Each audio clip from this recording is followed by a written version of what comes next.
Seems like a lot of the economy is still very reluctant to adopt artificial intelligence. There's certainly a lot of hype around it, and I think people are kind of defensive against that hype. Are you seeing that with your clients, and then also more broadly, like how are you seeing people's general reaction to artificial intelligence on both the consumer side and the enterprise side? Yeah, so on the enterprise side, I would say we're in a point of, kind of incredible excitement and equally realistic pragmatism, where I think there's a general awareness that says, you know what, this stuff is amazing. We're very excited. We can't wait to be able to apply it to all of our workflows, and we know that the change management and the processes are going to take a while to actually get around this. If you go to most enterprises, I'm definitely at risk of totally making up numbers here, but if you go to most enterprises right now, their understanding of AI for coding is as a type ahead functionality, or you ask a question, you get some code back. All of us and anybody listening, we are in we're in like an alien land right now, because we know that you run Claude Code for 10 hours and you have multiple sessions, and that's just a totally different way to work. And the rest of the world has not gotten there. And, probably they won't get there without the right kind of scaffolding around that, because it's just so different from how people work today. Yeah. That it's like such a leap in mental model that it's just going to be hard for most people to kind of get around that. So now take that and bring that same analogy to a non-technical worker. So we're talking about technical workers across the economy not yet using Claude Code. What do you do when you're talking to a non-technical worker that is just doing their knowledge work, their daily work on, reviewing contracts, generating marketing assets, et cetera? We have some ways to go. So I think that, that the good news is, if you're building an AI, the window is not closed. We are still in the very early stages. And I think there's just an incredible opportunity, ahead for anybody building agents right now.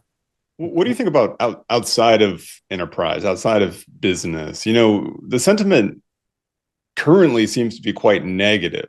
You have everything from being unimpressed with the progress, which is crazy to me.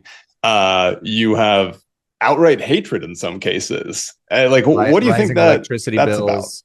about? Yeah. Well, I think actually Matt sort of answered what it's about at the exact end of that sentence, which is, electricity bills and these other things that kind of make great headlines, which are, come as a consequence of the AI build out that's happening. But I think that it's one of these things which is, everybody wants AI for the stuff that they don't do. And then they are, maybe nervous, again, for very good reason in some cases, about AI for the things that they do. So if you're an artist, you are, maybe there's some sort of, fear of what does AI do to that craft. But a second later, you might go ask AI about a healthcare question. And so, we have this really interesting kind of juxtaposition of I don't want my job taken away, but I want to be able to get all of the benefits of AI for everything else in my life. And I think that's maybe the kind of initial starting point. But then what I do think happens, again, I want to be sympathetic and thoughtful about, there are some areas that will experience some compression. So I can't be completely naive to that element. But I think in a lot of areas, the professionals that started out saying AI is going to come after my job or be able to do my job very quickly realized, no, actually, the limitations of these systems prevent a novice from using AI in my field to replace me with AI, because they need to, or just the AI itself doing the job, because you need to have a high degree of judgment of, when did the AI get something wrong and when did it get it right. I asked AI a legal question the other day, every leading model, and it was overly conservative about the topic, because it's not trained to kind of be like, a little bit like, liberal in interpretation and aggressive on certain things. And then I called a top law firm, and they were like, yeah, this is not going to be a problem. And so if I was just, again, a casual user asking the system a question, and I'm getting like the most bubble wrapped advice on a thing, but then in real life, that the real life person knows all the context of, okay, the actual specifics of the situation, and maybe it's up to me because I didn't prompt it the right way, but the human has they have all that context in their head. They have 10 billion tokens of context in their head about the topic. So instantly that human is 10 times better than the AI query I did.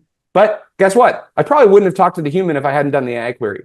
So it actually got me into that conversation because of the sort of ease at which I was even, pursuing the topic.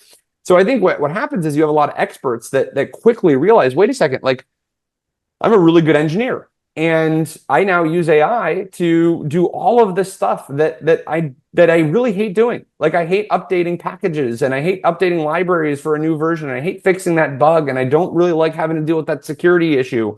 Like I want AI to do all that. And then I want to spend my time figuring out the system design and figuring out the features to build. And none of that goes away because of AI. And so my friends that are like, who people would just consider like, okay, these are like top engineers, like that cohort of people, they love AI because they don't have to work on all of the stupid stuff that used to drown their time. It's like incredible that the best engineer in the world and the worst engineer in the world all eventually had to do the same set of things for 60% of the project that they were working on.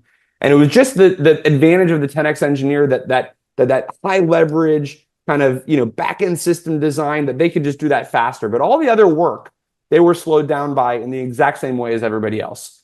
Now all of a sudden that work goes away, and that high leverage engineer, that 10x engineer, all of a sudden now becomes a 100x engineer, and they love it. So I think you're going to see that across fields. Specifically, if I can just interrupt for a second, do you think Claude Cowork is that kind of entry point into having the same impact to kind of general knowledge work that Claude Code had on engineering? I think it's certainly possible. I think that it has the sort of makings and scaffolding for that. I think there are going to be some nuances that again are different between code and everything else. Like code, you have this great property of just did the code run and did it work, and you have I'm not going to speak for everybody, but you have a lot of engineers right now that are just like, okay, like Claude Code built this thing. I'm gonna just run it I'm gonna run it and see if it works. And I'm not gonna go review the 10,000 lines of code to see how good is the code. I'm just gonna see if it runs. You can do that in code because nobody actually sees the code of the thing that you built. They just see the end result. Did you automate that task? Did you build the website, etc.? Conversely, just 2 minutes ago, as a kind of a continued test, I had Cowork generate a PowerPoint file. Or edit a PowerPoint file, and it sort of added an extra bullet point beyond the viewport of the PowerPoint. And so I can't go and just like in the same way that an engineer could just like ship this website. I have to go look through and go check all of its work, and so that will be a new behavior that people have to learn and figure out. I actually think that will be the future of work, but it will mean that the style of work that a knowledge worker is doing will probably change maybe a couple clicks more than the engineer, because the engineer has a couple tools. It's all text. It's like already a pretty great self-contained AI environment.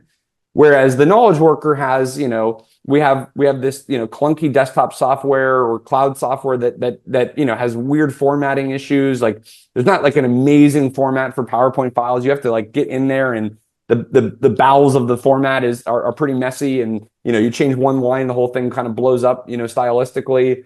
You have to navigate pretty hostile terrain in terms of email systems and other environments that are pretty high risk if you modify something or you send a note to somebody in the wrong way.